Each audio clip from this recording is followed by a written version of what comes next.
السلام عليكم ورحمة الله وبركاته. متابعيني في كل مكان، عاملين ايه؟ يا رب تكونوا بخير. هنعمل مع بعض صينية سمك في الفرن بطريقة سهلة جدا جدا. بصوا، كانت يعني بجد تحفة تحفة في الجمدان. جربيها بالطريقة ديت بجد هتدعيلي. لايك وشير وسبسكرايب. اول حاجة معلقة توم كبيرة، هنتبل السمك معلقة توم كبيرة وليمونة وقرن فلفل وطماطمايه، وحطيت معلقة من الخل ومعلقة من الزيت. البهارات ملح وفلفل اسود وكمون وبابريكا وكزبرة ناشفة. عندك كزبرة خضراء حطيها او شبت، اي خضرة عندك حطيها، مفيش مشكلة خالص. وكمان ما تنسيش الملح. السمك بتاعي مغسول كويس جدا جدا وسبته في المصفى يتصفى ميته. بجد دي تتبيلة اللي هنتبل بها السمك. عفوا يا حبايبي. هنا بقى بعد ما غسلت السمك وسبته يتصفى ميته، السمكة ما شاء الله معايا كانت كبيرة في الحجم.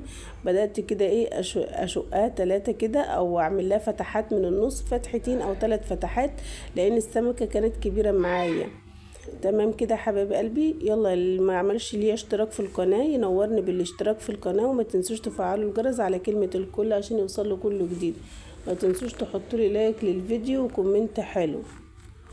هنا بقى بدأت ايه، بعد ما تبلت التتبيلة بدأت بقى ايه احطها كده، بقى احشيها السمك من جوه وعلى من بره كده في السمك، وادخل التتبيلة فيها كلها زي ما حضراتكم شايفين. كل عام وانتم بخير يا حبايب قلبي، ورمضان كريم عليكم يا رب، وكل سنة وانتم في خير وفي احسن حال. خلاص رمضان بنودعه في الايام الاخيرة. ربنا يا رب يتقبل منا الصيام وصالح الاعمال. هنا بقى نجيب الصينيه القمر بتاعتنا ديت، ومعايا كام بصله كده كبيره مقطعه جوليان او حلقات، وقرن فلفل كده، وجبت بقى بطاطسايه او بطاطسيتين. البطاطس ديت اختياري، انا بحبها جدا جدا. بجد انا عاوزه اقول لكم ان انا باكل البطاطس دي اصلا يعني من قبل السمك، بحبها جدا بالطريقه دي، جربيها بجد تحفه. سبت السمك في التتبيله كده ساعتين، وعلى بقى ايه ما خلصت الشغل البيت وكده، جيت احطهم في صينيه صغيره. للاسف اللي السمكه ما شاء الله حجمها كان كبير معايا فما خدتش. جبت بقى الصاج القمر ده ونزلت بقى كده بالسمك وبالتتبيله. عاوزه اقول لكم حطيت بقى على الخضار بتاعي فلفل اسود وملح وكمون وبابريكا وشويه ايه ملح صغيرين. بقى جبت ليمونتين كده قطعتهم شرايح وحطيتهم على وش السمك كده. عاوزه اقول لكم بقى حاجه بجد تحفه. حطيت عليها بقى ورق فويل، وبعدين حطيتها في فرن البوتاجاز. على ما عملت الرز بقى، عملت رز واحده وواحده. جبت شويه رز كده وحمرتهم زي ما حضراتكم عارفين وزي ما متعودين مع بعض.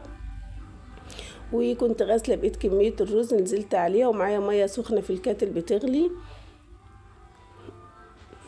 يلا حبايبي، لو وصلت معايا لحد هنا ما تبخليش عليا باللايك، حطي لي لايك من ايديك الحلو وكومنت حلو كده زيك قمر كده. هنا بقى بدأت اقلب الرز معايا زي ما حضراتكم شايفين، وحطيت الملح بتاعه وحطيت له الميه وسبته بقى لما يستوي خالص. كل ده بقى والفرن بقى شغال، يعني غدا سهل وسريع وما خدش منك اي وقت خالص.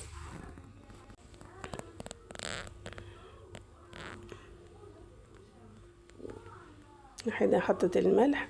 هنا الرز ما شاء الله هنا شرب الميه بتاعته كلها. سيبته بقى كده على عينه الصغيره لما يستوي مع نفسه بقى.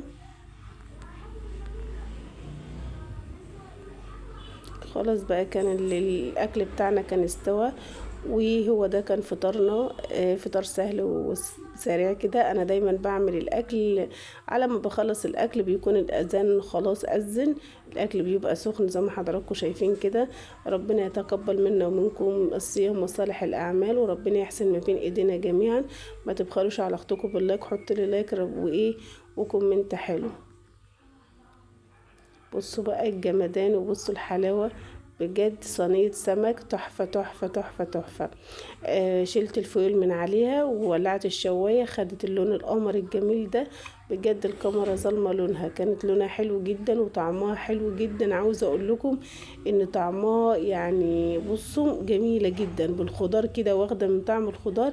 الناس اللي بتقولك لا ده الخضار بيبقى زفر، لا طبعا انت بتبقى غاسلة السمكة بتاعتك كويس، وزي ما بتاكل السمك بتاكل الخضار، بتبقى حلو جدا على فكرة. جربوها بالطريقة ديت، واللي بحبها كده زي ما انا بعملها يكتب لي في الكومنتات ويقول ان هو بيعملها كده. يلا السلام عليكم.